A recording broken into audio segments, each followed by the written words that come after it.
So the voices are getting lower. That means it's my starting signal to invite you again to the continuation of the conference that started yesterday, International Conference on Abwesenheit. And I'm very happy and pleased that you have come back so numerously. And it is also a great pleasure to introduce to you Rachael Peltz,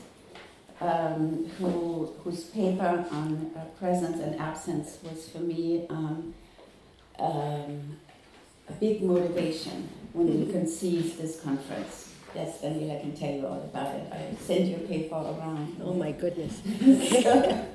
So Rachael Peltz comes to us from Berkeley, California. So the two of us go back a long time. 45 years. We just counted, don't tell.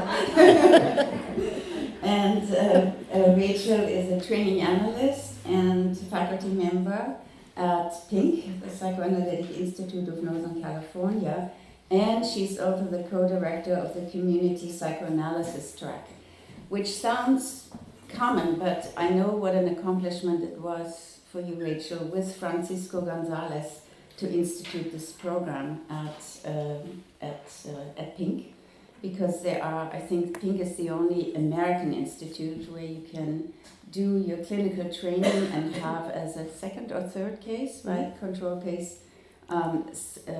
somebody whom you see in a community.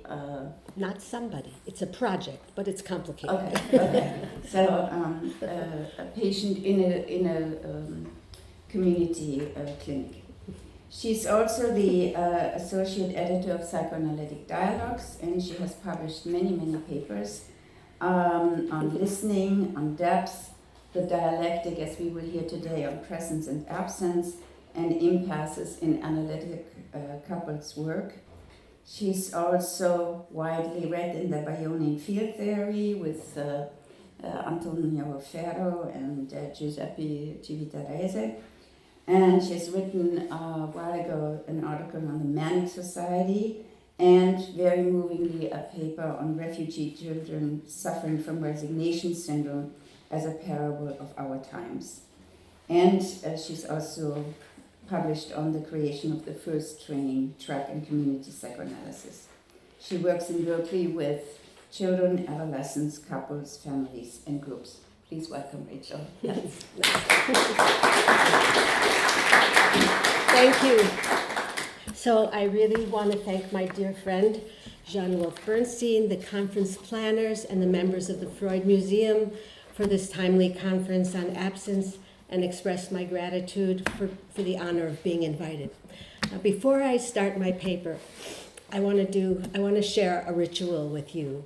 In response to yesterday's discussion of the evasion of mourning, and also in the spirit of Minna's dedicated creation of the Denkmal Synagogue Memorial, I would like to take this moment to share a collective ritual, as today is the Jewish holiday of Yom Kippur, which is the Day of Atonement, where Jews all over the world and throughout time light memorial candles in remembrance of their beloved who have died. So there's also a special service during the day called Yizkor, which means you shall remember. And this is to help with the never-ending work of mourning that we all need. Mourning should never be the job of a lone individual. It's a job of a culture and a society to foster the work of mourning. So I'm going to just light this candle, if I can. Jean. Oh. This is going to be hard. Wait a second, we'll do it this way. No, you hold it. I'll hold it. So, Does anyone have a match? Yeah. Oh, okay. So if I was home in Berkeley, I would have lit this candle last night in honor of my parents. Let's just make sure it lights. Okay. If it goes out, it doesn't mean anything bad. Okay.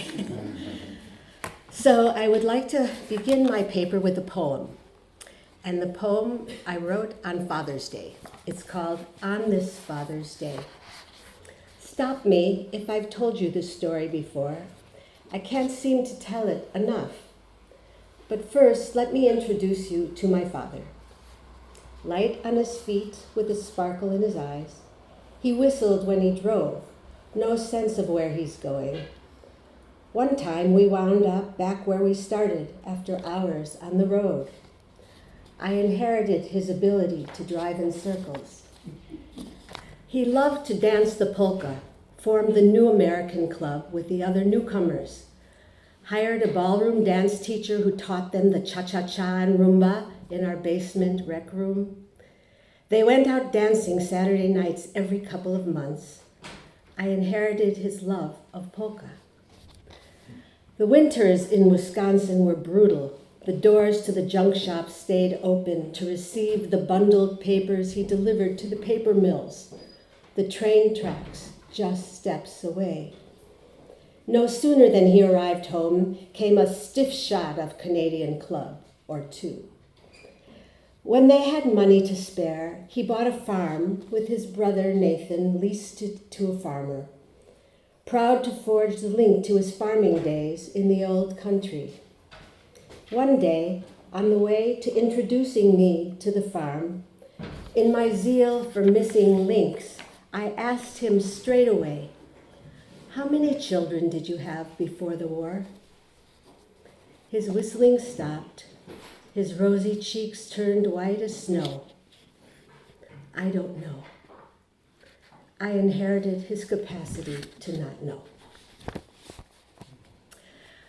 I thought I would begin this talk in a highly personal way to make it clear that what I aim to describe, despite the abstract sound of the title, The Dialectic of Presence and Absence, is anything but abstract once we each consider our own relationship to these terms. I also mean to situate that dialectic in time and place to remind us that the world we inhabit, in all of its sensory, semiotic, and symbolic forms, the air we breathe, the landscapes we envision, the conditions of our citizenry, infiltrate the core of our beings, making their presence felt in the absence of our knowing. To return to my poem, I was born to two life-affirming Holocaust survivor parents in a Midwest town 3 years after their boat docked in the US, 6 years after the defeat of the Nazis. I can't imagine my life apart from the history they carried. It was simply part of who we all were, though for most of my life, I would have insisted I had an idyllic childhood, sheltered from the pain of their past. Absent presences, present absences. Children who went missing in a cloud of smoke. Parents whose next breath disallowed their memory. Yearning, insisting on new life, presence. Disavowing perilous death haunts, absence. Between the yearning and the disavowal came the rest of our lives and relationships, punctuated by my mother's insistent refrain, a schöne Welt, a beautiful world. From the moment we come into being, the fact of death, the ultimate absence, stares us in the face. Rendering that fact meaningful is the universal challenge we all have to embrace. How each of us does that depends on so much. It can't be an accident that as a child of my parents, I've been fascinated by how the human drive to live and find beauty in the world can prevail.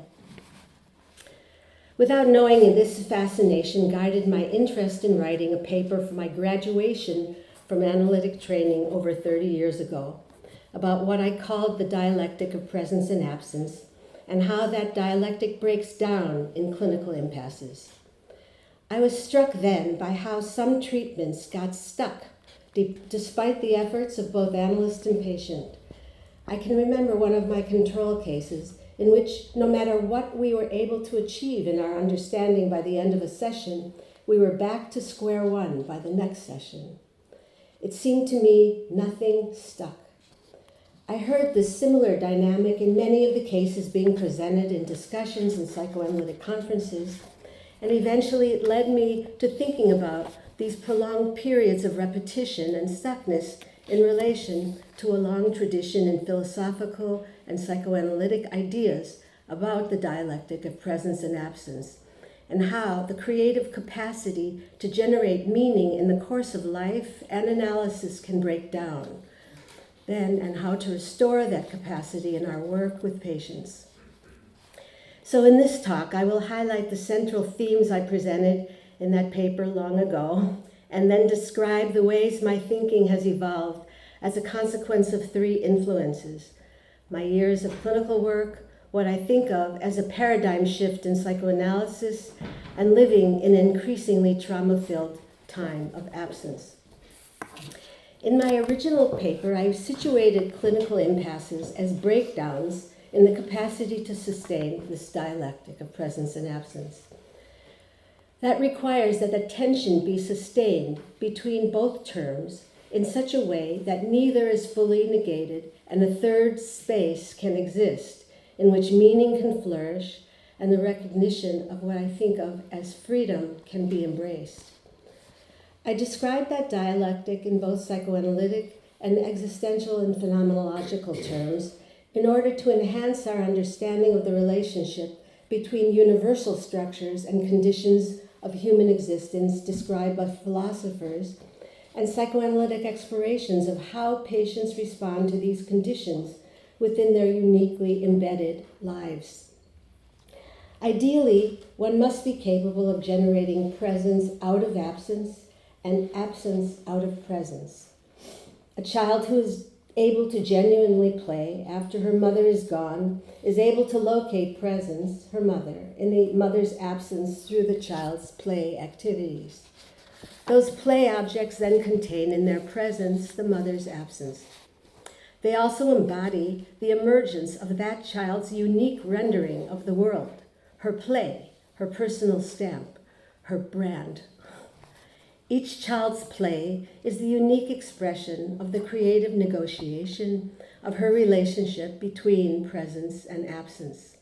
There are so many ways we can think about these terms, beginning with the critical presence of the environmental mother in the early stages of dependency contained within Winnicott's concept of maternal preoccupation. Then we consider the devastating consequences on the developing child in the absence of that critical environmental provision. An inner absence is created and the need to survive takes over.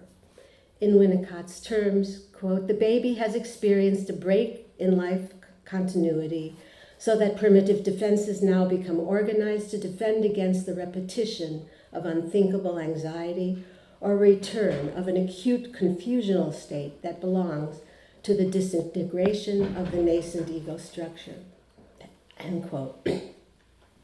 By the time these children grow up and appear in our consulting rooms as adults, presence and absence have become polarized.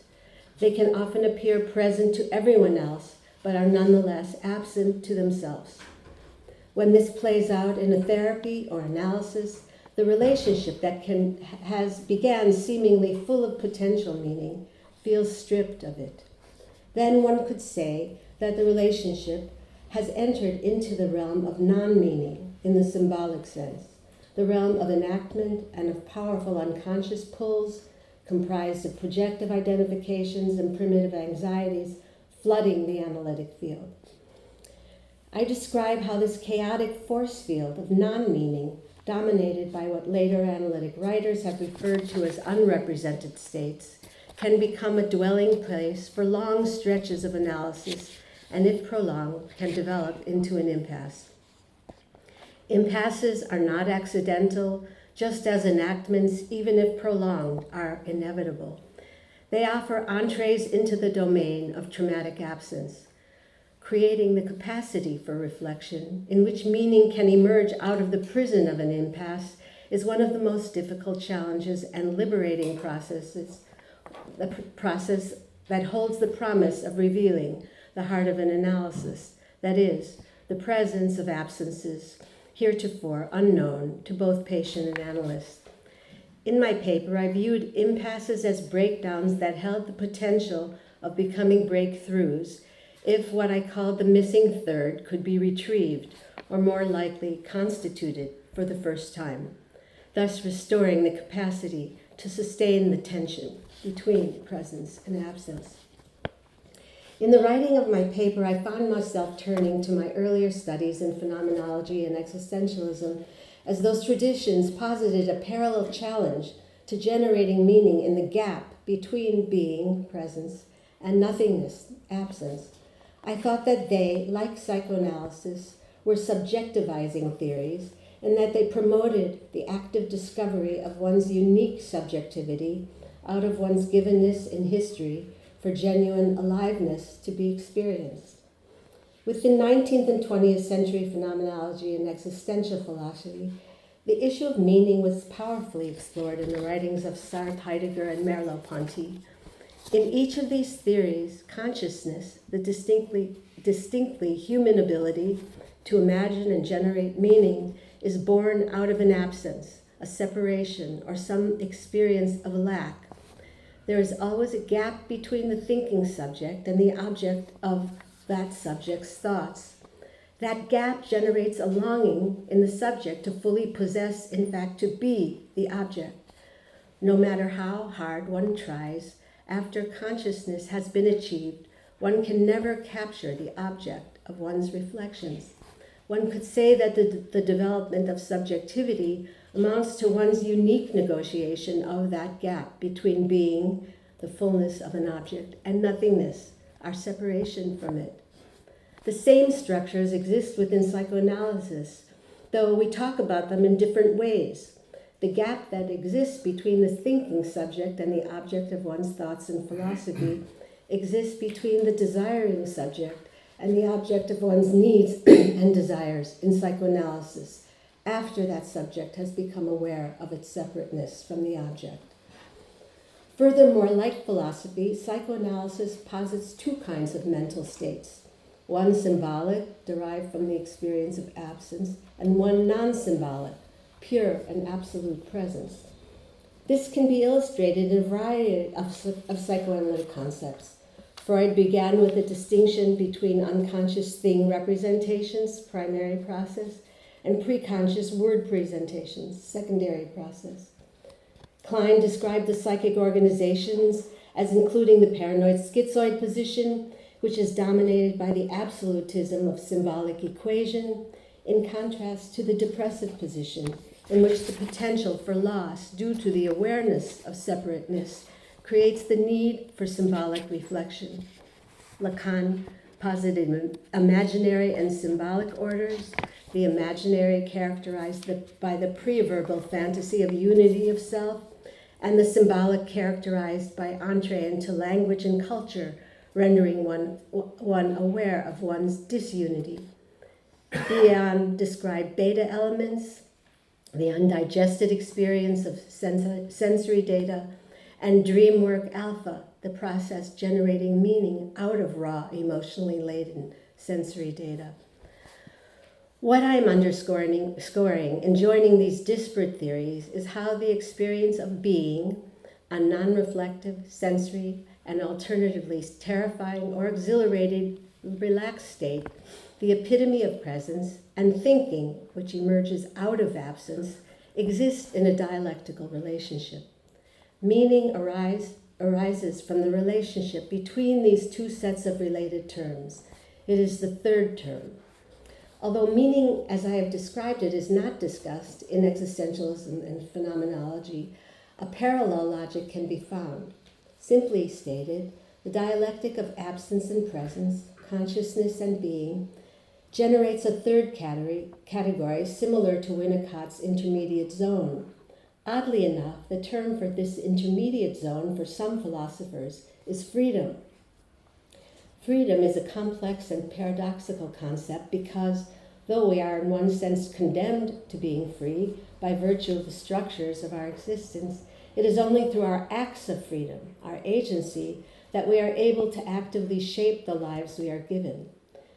Freedom here represents the ability to sustain that tension that exists between the facts of our lives and the negation of those facts inherent in our possibility. Merleau-Ponty described freedom as existing within the sphere of ambiguity.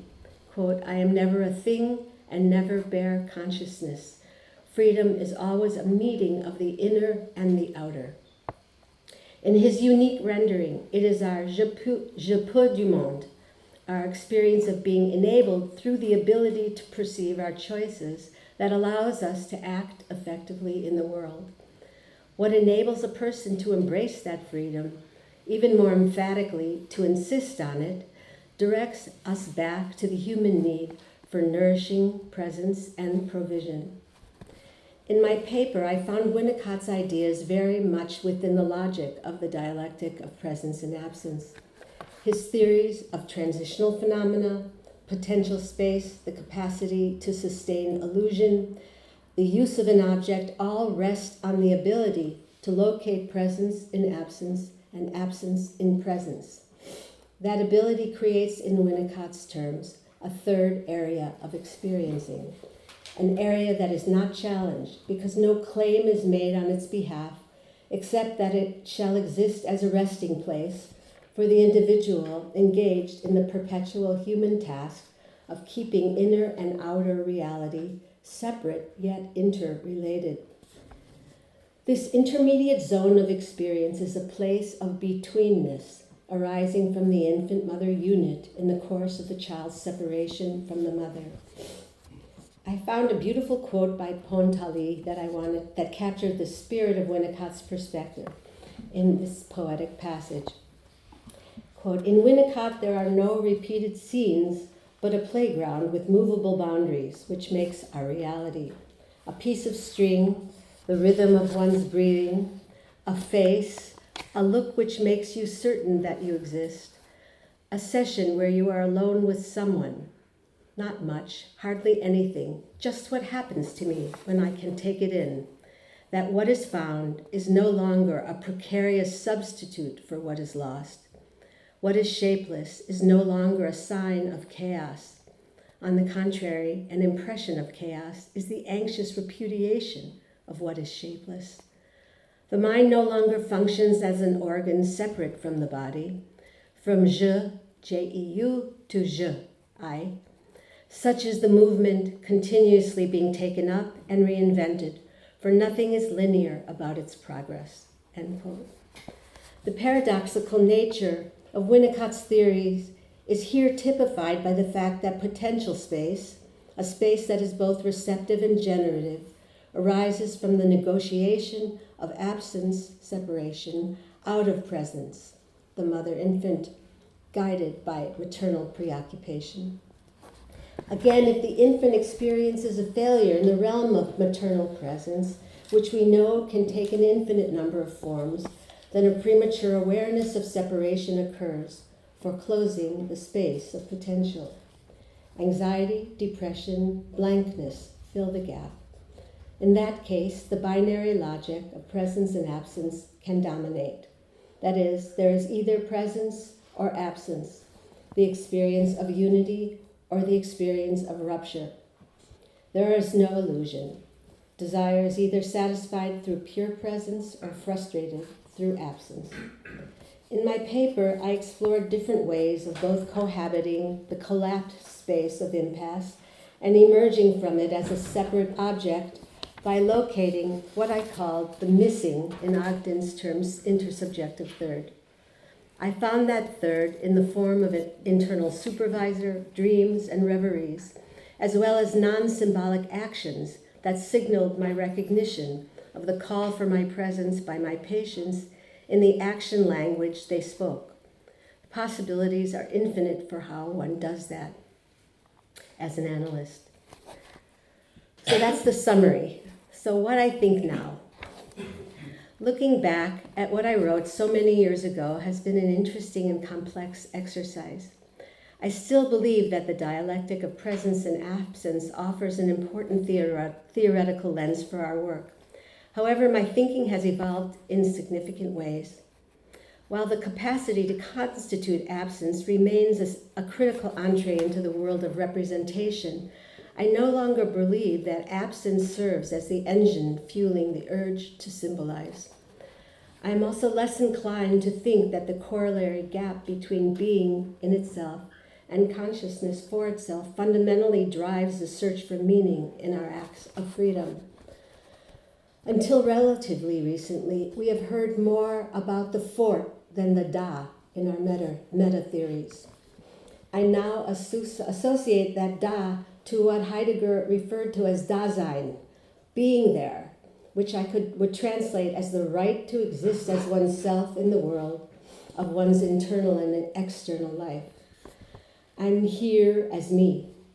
In the years since writing this paper, along with others, I've moved more in the direction of cultivating what I think of as the rich domain of the pre-symbolic dimension involved in establishing our presence with our patients and registering the sound of what presents itself in the analytic encounter to foster that Dasein through our Mitsein, being together. I also think the tide has shifted from digging, which used to be the metaphor for what we did to achieve depth, to keenly recepting, enhancing, amplifying, and actuating what is happening. That allows us to actively accompany, to be present with our patients. In my estimation, in psychoanalysis, we have moved from the language of absences to presences, symbolic to semiotic, pre-symbolic, even non-symbolic, mentalization to the realm of the proto-mental, verbal to nonverbal, sensorial, procedural, receptivity to emphatic resonances, interpretive to inactive fields, subjectivity to awakening from states of desubjectivization, and word to thing. The emphasis here is on activating affective, vitalizing presences in the field of the analytic relationship. Transformation in action, transformation in being, in which we use all there is to use, to establish emotional contact and listen for what comes next, what I think of and call the welcoming the absent. When vital contact is made and sustained, thus kickstarting, rebooting, or even booting development, the more familiar dreaming process can proceed a la Bion, Ogden Pharaoh, or the entree into the sealed-off vault of heretofore unknowable absences. I hear that shift in psychoanalytic theorizing moving from what Ogden described as the epistemological realm of knowledge and understanding to the ontological realm of being and experiencing as a culminating expression of years of collaborative searching among analytic writers and clinicians to better register the emergent encounters in the field of analysis. Meaning is born out of these pre-reflective, pre-symbolic, emergent encounters. They light upon, offer momentary crystallizations of what is occurring between ourselves and our patients. As experiences of non-being, death in life derive from prolonged states of absence in which helplessness, hopelessness, and traumatic levels of psychic overload and dysregulation have increasingly characterized the struggles we encounter in our consulting rooms. A body of psychoanalytic writing has emerged in which we try to establish a new ground of being in the context of the therapy relationship. As a consequence of this shift, we have been paradoxically freer to actively reach toward our patients in new and creative ways to make vital contact in the form that makes sense to them, in what Daniel Stern described as vitality forms, in which we pour, in his words, pour ourselves as far possible and clinically useful into the lived, movement-evoked experience of the patient and begin the dialogue there, end quote. Here we are entering the domain of the other and joining them there, and that shared time and space becomes sacred, holding the potential for awakening a flicker of that person's vital spark. I no longer find the concept of impasse useful insofar as it was used to be synonymous with negative therapeutic reaction. Instead, I try to ask, what is being communicated and how can I register what is happening?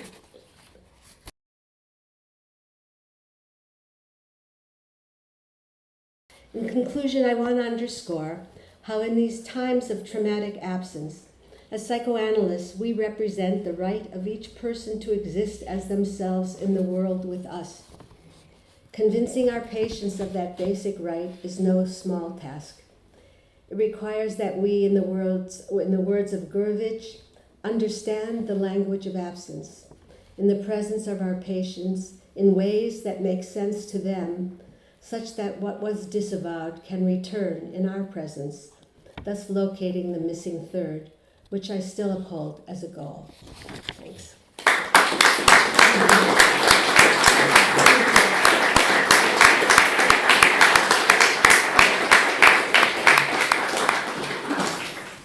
That was a wonderful paper. And it was also historically, I mean, you emphasized it at some point, but I think you took us along from a really important change and development in psychoanalytic theory, from a kind of still very ego psychology influenced way of being with our patients to, as you said, instead of being absent with them, being with them. So I think that's a huge change, and changes that we hear also from the work we do somewhere else with the Ukrainian soldiers, so that a lot of the traumatized patients and psychotic patients really teach us now how to be with our patients. So I think that was wonderful.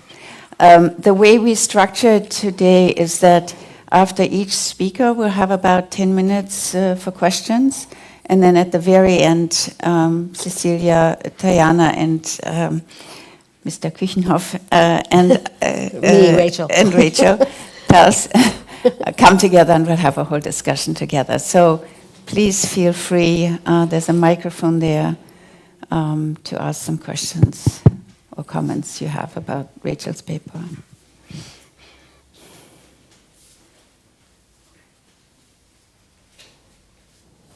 What resonated with you?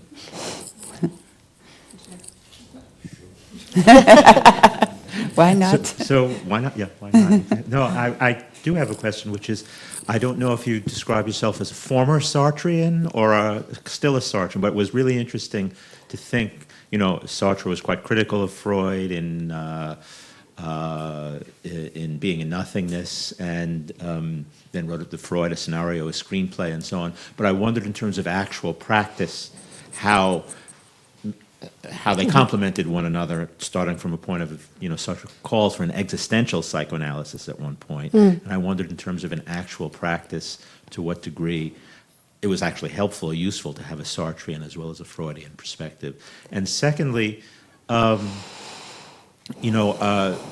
continue to find Sartre interesting and useful in American culture because of the notion of consciousness as non-self-identical in Sartre. And we're currently combating, in my view, a very kind of runaway identity politics in which everything is identical to itself. So I find, as a college professor and teaching and so on, that kind of hard concept of negation in Sartre remains useful in terms of making it clear that consciousness is non-self-identical, is always related to a lack or its own nothingness.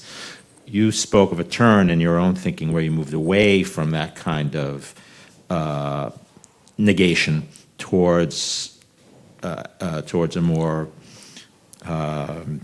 customer-friendly, now being towards a more well, you talked about a brand at one point, so I was user-friendly. Yeah, you too. Yeah. So I wonder if you could just talk a little bit more about, for you, the relationship between Sartre and Freud in practice, which is fascinating. I'm not a practitioner. Yeah. This is a good question, and it's something I've never actually thought about. I don't think of myself as a Sartrean. In fact, probably more close. I'm most identified and find myself most helped by Merleau-Ponty, because he talks about the way the inner and outer weave together, that in the in-between space, there's an inflection of, or a creation of the relationship to every object, whether it's a tree or a person, and that seems, that creative act of inflecting oneself in relation to the object feels very important in terms of both the relationship to culture, the world, and the relationship to an analyst.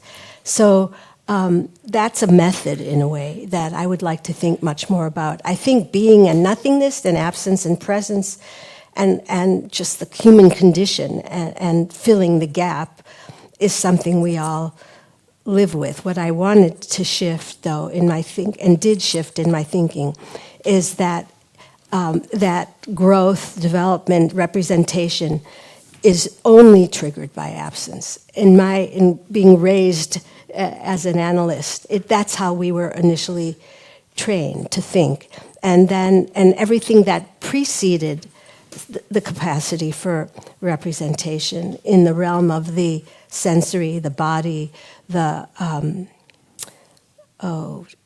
pre-symbolic, just the realm of being, I think, has been left to be developed now. And I think that it's a long time in coming.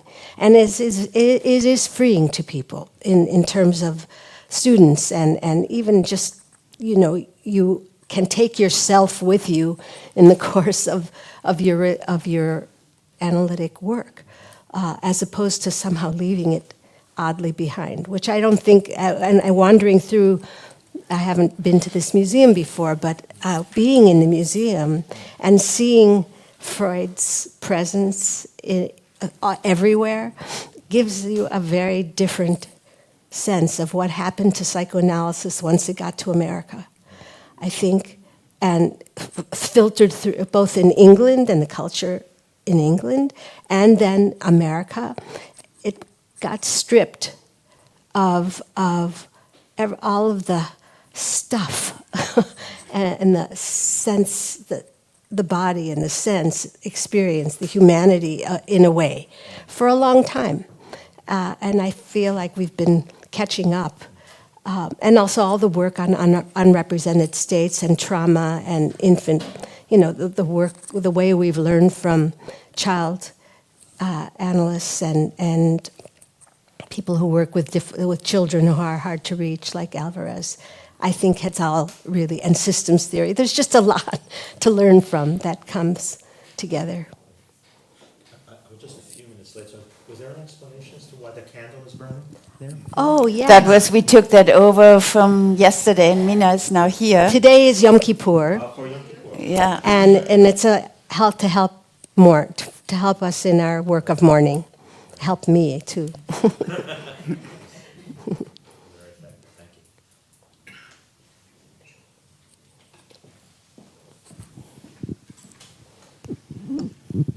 Cecilia. Thank you, Rachel. It was a wonderful paper, evocative, and I got to know your mother a little bit in you, a beautiful world.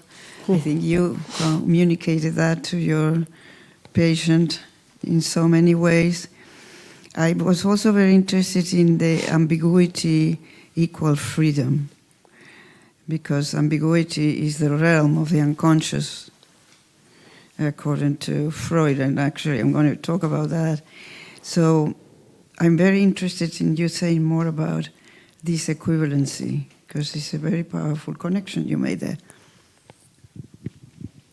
I was hoping no one would ask that question. Because I guess meaning and freedom, it's a really important question. It's not as if I'm advocating some conscious declaration of freedom. I'm more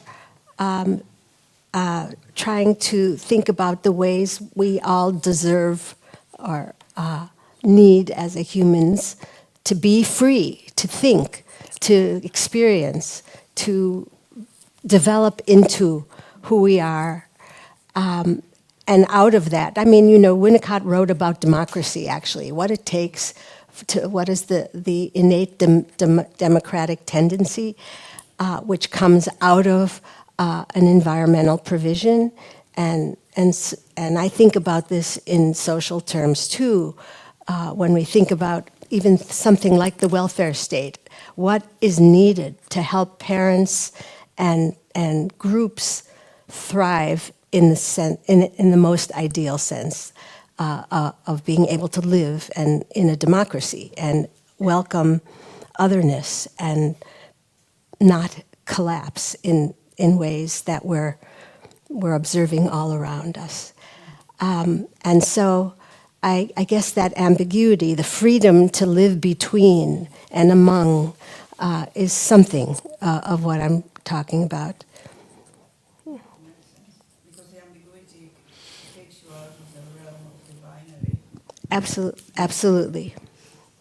Absolutely. And when the resources are limited and there's an absence of provision all around, look what happens.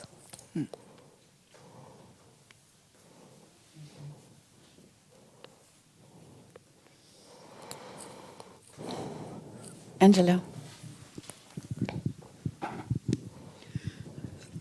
When you're talking about presence and absence, you're also talking about history and how history is alive now in the, being lived in the room, but also in a new way. I've done a lot of infant work, and I'm struck that at births, and many of you might have had this experience, when a baby is born, right in the delivery room, someone will proclaim, "It's too bad that Bapchi or Jaja couldn't be here," or an evocation of someone who has died that didn't get to see this new baby in the family. It's a very common experience right in the delivery room. And then I was, and that I think is the evocation of the past and the importance of that past for the new infant and the life that this infant will play in this family. But then I was at the birth of a baby that was being given up for adoption. And I was in the room, and there were 10 people in the room, and some were the family of the young girl that was giving the baby up. She was 19. And then the adoptive family and a 2.5-year-old little boy who was going to be his sibling. And the baby was handed to a few people. I don't remember, it was just handed down the row, but eventually ended up in my lap and then stayed in my lap for like a good 10, 15 minutes. And I was wondering, nobody held the baby more than a minute or two. And there was this tension building in the room, like what happens now? Because of course she's about to give her baby up to this family. And finally, the 2.5-year-old jumped off his mother's lap, ran over to the baby, unwrapped the clothing, and stuck his hand on the baby's stomach. "Nai baby, nai baby." And it was the tension in the room just, whew. It was like this baby was finally claimed. And then very naturally somebody came over, took the baby, and gave it to the adoptive mother. And the reason I'm bringing it in now is because what happens to the history of the connection with the birth mother and all of that, and how does that live in this new family? It's really complicated because it's not, this evocation is sort of missing, and it's a very difficult.